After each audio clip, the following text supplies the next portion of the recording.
Beyond Stillness, Stories After Stroke is made possible by our guests and tax-deductible donations from friends and listeners like you. Join us in empowering stroke survivors with stories of wisdom, purpose, connection, and hope at www.beyondstillness.org.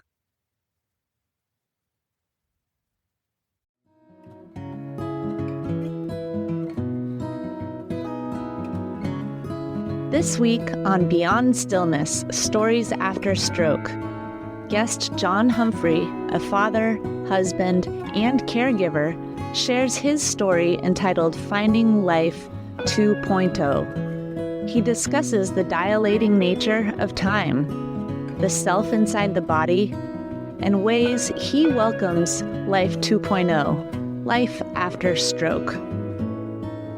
Thank you for joining us for part 2, John Humphrey's interview.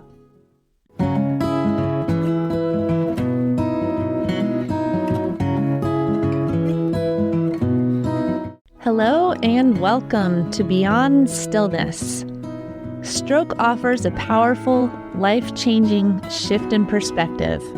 Each colorful memory creates a parable for life's greater teachings, a compass for journeys ahead, and inspired wisdom for unique growth. This radio show, Beyond Stillness, offers an hour of pause for storytelling and reflection. Ultimately, Beyond Stillness is a welcoming environment that reveres the moment beyond stroke's paralysis. Still moments unite humanity and divinity. I'm your host, Molly Bucola. Today's guest is John Humphrey, a 49-year-old from Chicago, Illinois. He's a father, a husband, a caregiver. He had no prior experience with stroke until 2013. The talk that he's prepared today is entitled Finding Life 2.0.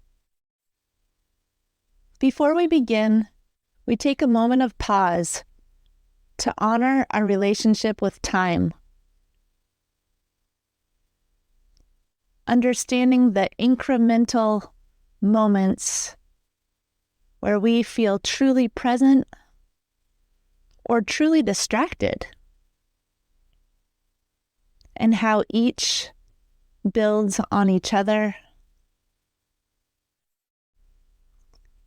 until one day we are a day later, a week later, a month later, maybe a year or years.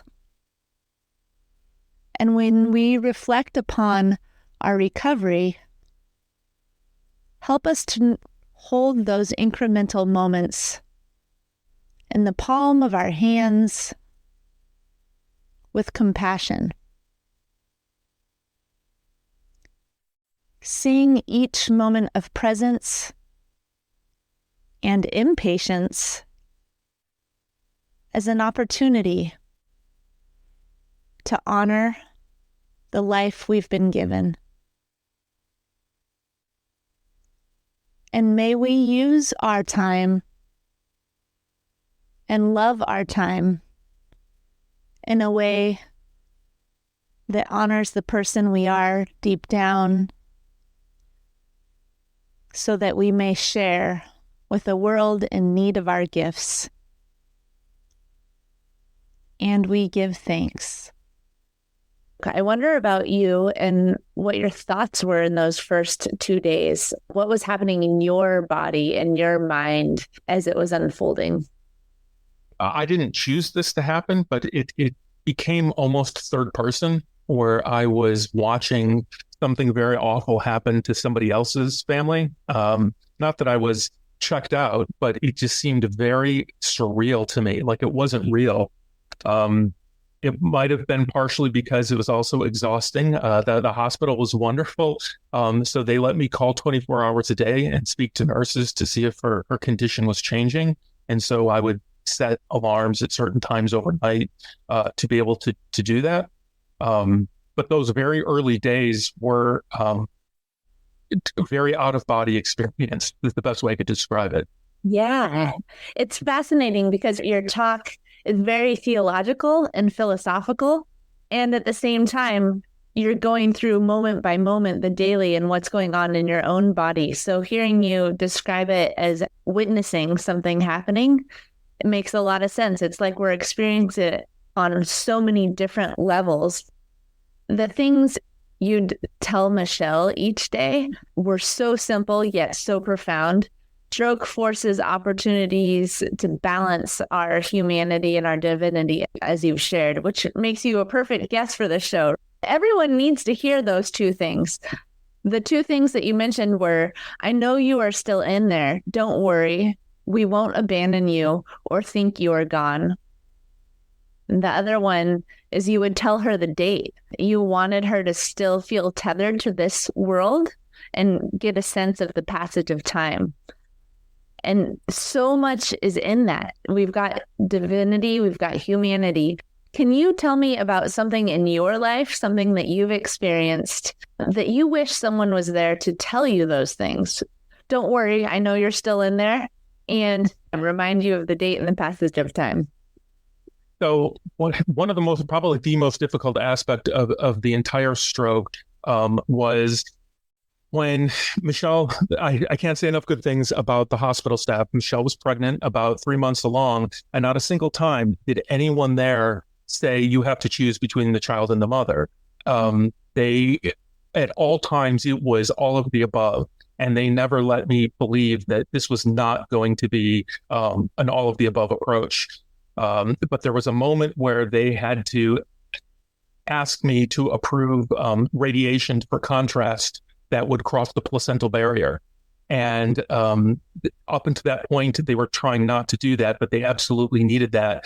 And I was the only one that could make that decision. And that was a moment where I felt the presence from above tell me that I wasn't alone in this decision, because ultimately it was just going to be me. And I was making decision for many, many people. And there was no one else I could reach out to, however friendly, to make that final call. And it sounds, sitting here 10 years later, easy. Well, if the mother doesn't survive, the baby won't. So you have to do everything you can to save the mother. And that's true. And that's the decision I made. But when you're the one actually having to sign off on radiation to be injected, that's a pretty lonely feeling. And so it was very, very comforting to know that I felt like I was not alone, and that I was being walked through the decision-making process from a higher power. Being walked through. Some people say being held, others say being walked through. What does that feel like? How does one know that, or how does one feel that? It's not a physical push, but I felt, this is going to sound weird, but almost a spiritual push, in that I was being directed that there were no other choices, that this is the choice. It was a gentle press, so that I would not second guess. I'm prone to second guessing. I'm a second guesser to the point of indecisiveness. So something this monumental, shockingly, was one of the few times I didn't feel that. And I think that was a blessing I had. And I didn't appreciate it at the time, but I do now. This is your path forward. Yes. Wow, John. Thank you. Back to the physical, you keep complimenting the ways that Michelle was taken care of in the hospital, between our doctors and our therapists and nurses. Tell me a little bit about the motto, don't leave anything on the table. I hear that you and Michelle have used that throughout your journey. Yes, I cannot say enough about not only the primary care she received in the hospital, but the rehabilitation. Those are the places, those are the thankless people that are in the trenches. They don't get the kind of notoriety they need. And the amount of dignity that they gave Michelle and everyone I saw, it permeated the facility, from the cashier in the cafeteria up to the highest director of the building. They treated everybody. They didn't baby them, but they didn't ignore them. They treated them like a 43-year-old. And that I loved that. and they were as invested in her recovery as I was. And at discharged, as I went around to thank everybody, I looked at Michelle and I told them that I knew that, in the future, of course, there's going to be advances in therapies for people with strokes, and it was going to surpass what we had there. That's inevitable. But I was confident that I knew at that very moment, Michelle had received the highest standard of care that was available. And Michelle herself had never called in one day on therapy. There was never a day Michelle didn't put 100% of what she had into it. Now, that might have meant that she had 0 fork holds, but she tried 100 times, 200 times. So I knew when we were going out to the car that last day that there was no scrap of ability that we could have gotten that we didn't get. So everyone was doing everything that they could. Your examples that you give of each person, it's how they're doing their work. They're doing their work by acknowledging the person in front of them, the deepest person, the person inside of the scuba suit, as you said before. Anyone can do that. We all have the ability to see the other person for the person they are. And you alluded to that in your talk as well. You're highlighting it in the people who were serving you through the healthcare system, and every person deserves that. And every person can give that. It's so beautiful. You talked a lot about patience. How did you learn to settle into patience? You shared a very clear moment in the ICU waiting room. And I know plenty of people sit in the ICU waiting room and there's steam coming out of their ears. They're so frustrated. Like, I just want to know what's next and I want it to happen now. And somehow you were able to find this sense of calm and then acknowledge that that's your only option. So how did you learn to let go of time and efficiency in that process? Well, I should say at first I didn't. I would corner neurologists in stairwells and ask them Michelle's stroke score numbers. I would ask them what was possible with damage in this lobe of the brain, how long would recover. I was all over them. But yeah, I realized that you could start to build a future, and in 5 minutes, that all falls down again. And so instead of trying to make a future with pen, you start making with pencil, and then you realize you have to erase that. And eventually, you realize, focus on the moment that's in front of you. The future hasn't happened yet, and whatever will happen will happen. And in something like this, the severity of the stroke forces you to just say, you cannot rush anything. You cannot get anxious about anything. And I'll say probably the thing that tipped me off the most was the neurologists themselves didn't know. I could tell by being a pregnant woman at 43 with a basilar artery stroke was pushing the neurologists to the upper limits of their training. I could tell that. They never told me that, but I know that for a fact because they brought in teams of people who I never met working on her. And so I figured if they don't know what's going to happen at noon, I have no right to know either. So you settle into a much more, it sounds strange, but it becomes almost calm, that you go on this river of time that sometimes speeds up and sometimes it slowed down, and you just can't put your oar in the water and try to make it go faster. It's just going to happen as it happens. It sounds like there are multiple moments that could have been breaking points that instead became moments of growth, and it brought you a little bit deeper into the next level of reality, as you say at the end of your talk, but maybe the next level of faith or the next level of growth. Thank you. Did you apply those same tools for life 1.0, 2.0 lesson? Well, I should say I'm still figuring it out as I go along. When you're talking to me today, it's still make it up as I go through it. I still don't know what I'm doing today or how I'm going to do it. It is still a work in progress, but I will say that once the stroke reoriented the way I should view life and the way I should view people, it has helped a lot in other either stressful situations, and it also has helped a lot in the most mundane situations. It sounds cliche, but it did reorient the way I approach everything in my life. Not that I'm a good student of my own lessons. I mean, I still find myself reverting back to being anxious and trying to plan 2 years ahead. But I would say that it has blessed me with the knowledge that it's okay to not have everything figured out in 2 years from now, because you're not going to. Yeah. I don't know if I answered your question. I don't know if I asked the question correctly. That was actually perfect. Thank you. Did you have a mentor or a friend to guide and support you throughout this process in real time?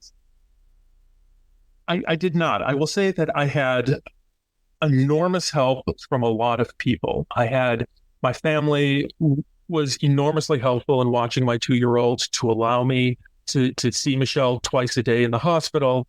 That wouldn't have been able to happen if I didn't have someone to watch a 2-year-old. I had enormously generous people at my job who were willing to take on the extra work for me so I could see her at lunchtime and in the evening without grumbling at all. And I was also enormously blessed by the kindness of strangers, and I can't emphasize that enough. In the most random places. It was in a very difficult moment. Was unfortunately the child Michelle was with didn't make it, and that I did not thankfully have to make that decision. God made it for me. It sounds weird, but I am very grateful I did not have to be involved in that decision at all. And the day that Michelle had to get the DNC was also the day she needed the food peg. If it all happened on the same day. And as we were leaving the labor delivery, I was walking next to a nurse who was carrying the cooler, and I looked down and I knew it was in the cooler, and I didn't say anything. And the nurse looked at me and she saw me look at it, and she came over and she put her arm around me and she said, most people think being a nurse in labor delivery is the happiest job you can have. And I tell them it is one of the most gut-wrenching. And she just held on to me for an extra second, and that was it. And that moment was fantastic. And she doesn't know she did that for me. But I believe in the next life, she'll be rewarded for recognizing me for what I needed. And on a lighter, funnier note, I will say the kindness of strangers can come. Michelle is a very strong minded person, and she was in no condition to go walking a mile in the snow to a park when we got home, but she was adamant about trying to walk a mile in the snow and wouldn't have it any other way. And of course it ended in disaster where she fell, she couldn't get up, and there was a person driving who got out of the car, didn't know us, and tried to offer assistance to us. Now, how many people would just drive past when you would see a kid in a stroller and a person down on the ground, but they stopped, got out of their car to take care of us. And again, in the craziest places, the kindness of strangers is what I remember. So maybe not a mentor, but I will say the right people showed up at the moment I needed them. Mm-hmm. Wow, John, thank you for sharing. I have full chills. I have goosebumps down my arms. And in those moments, I often think those connections are divine. When I feel goosebumps on me, I think, oh, maybe that's a sign. It's so beautiful that you're able to connect those people to those specific moments that are just gut-wrenching moments that will be with you always. And someone showed up. Someone showed up. And you were able to acknowledge someone showed up. You were open enough in that moment, had this awareness in that moment that someone showed up. That's beautiful. And I will say, I feel the guilt and the weight that I need to be that person to someone else going forward. And that is the John Life Project. Still process. I wonder if that loops back to what you were saying about that moment that you just knew what you had to do next. Maybe you'll just know what you need to do in that period of time. And the person who's receiving your act will be like, wow, I needed that in that moment. And you don't know why you did it. You just felt the urge to show up in whatever way that person needed you to show up for them. It's funny you should say that, because there was an outpouring of, what can I do for you? What do you need? And at first, you don't want to say anything to anyone because the enormity of your needs exceeds far beyond what anyone can provide. Michelle needed 24/7 care around the clock, not just every Tuesday and Thursday, but it was every single day, nights, weekends, holidays. Strokes don't take time off. But what was the best benefit to me was actually the small things, the things that people didn't really think they were really doing anything. It was, here's a $20 gift card to Olive Garden. Now, that sounds like kind of a throwaway gesture, but it meant the world to me, because it meant I didn't have to make dinner. I could just walk home, no dishes, no nothing. And that was the best gift ever. And someone else, they might have thought, well, that was just, I didn't really do much. You did everything. So you never know what something small to you is actually the world to someone else. I love that. It's hard to know. And sometimes it's frustrating as someone who wants to help somebody else and you don't know how to help them. And they're not going to tell you what they need. And then you're like, oh, what should I do? And then maybe just letting go, and it doesn't really matter. Just something. Yes. There was someone that told me at one point who was going through a difficult time. He said people kept saying, I can't imagine what you're going through. I can't imagine what you're going through. And he said, I wish that they could just try to imagine. And maybe in that point when they're trying to imagine, something as simple as a Olive Garden gift card, anything helps, right? Any small gesture helps. But sometimes it's overwhelming to know what to ask for when we're in those moments. And to have someone reach out in a small way could mean a lot. Played it perfect. Back to your analogy about the art museum, I thought this was so fitting and brilliant, because we've all had moments that we had an opportunity to do something, and then all of a sudden the opportunity was gone. And you took a life event, a huge life event, and brought it down to something that we all know pretty well. How do you process and wrap your head around what's unfolding? How do you like to approach it?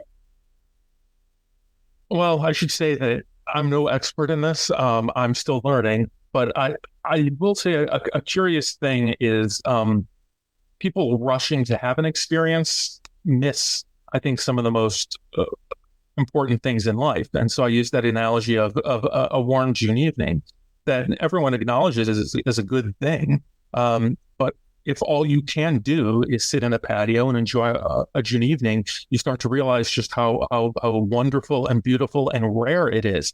You know, I'm in Chicago. We get maybe 5 nights of summer before we have awful weather. And there is this urgency around here that when you get warm weather, that people are frantic to try to get their outdoor moments before it's taken away from us. You really see it in the fall when you get that last breath of warm air. When I think the real lesson should just be sitting in your backyard and enjoying the sunset, enjoying the evening, because that's ultimately what life is. And you miss that when you try to make the experience something that's forced into it, that you're shoehorning into it. Well, I see everybody else on Instagram doing this, so I have to do this too. Sometimes it's the slowest things in life are the best, at least I find. Wow, there's so much wisdom in what you've shared today, John. Thank you for offering your reflections on thoughts and faith that's emerged over the past 10 years. I'm thankful for all the time that you spent preparing the talk for us and offering your wisdom. Let's take a moment of awareness, a moment of intention, a moment of gratitude. We offer our thanks and ask for guidance in those moments that are truly difficult, those breaking points. May we sit and that depth of wisdom that lives within and swirls throughout. We ask for awareness that sometimes the people who show up in our lives offer acts that are much, much greater than they know. We ask for guidance to be those people for others, to be open to our nudges, to reach out. And we ask for courage on this journey as we shift from our own life 1.0 to life 2.0.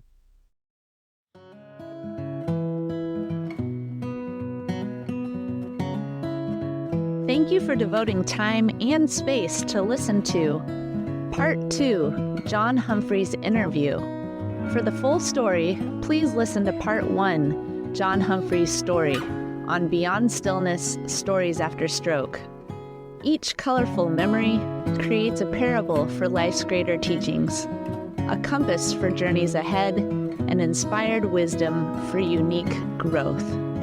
In this episode of Beyond Stillness, guest John Humphrey, a father, husband, and caregiver, shared his story entitled Finding Life 2.0. He discussed the dilating nature of time, the self inside the body, and ways he welcomes Life 2.0, life after stroke.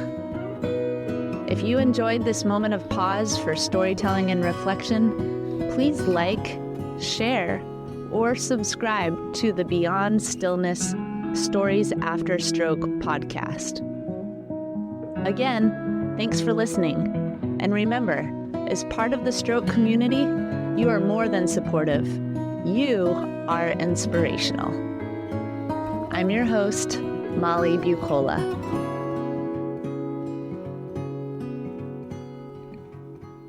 If you are part of the stroke community and have a story you'd like to share on the show, please contact us. Email molly@beyondstillness.org.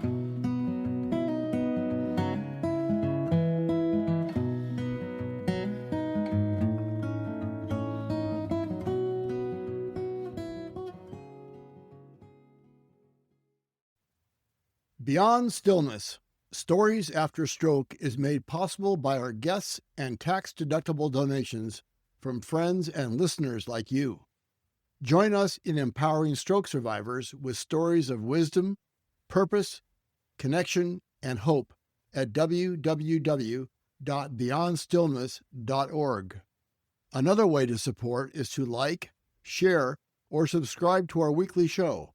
Again, thank you for devoting time and space for this week's episode of Beyond Stillness, Stories After Stroke.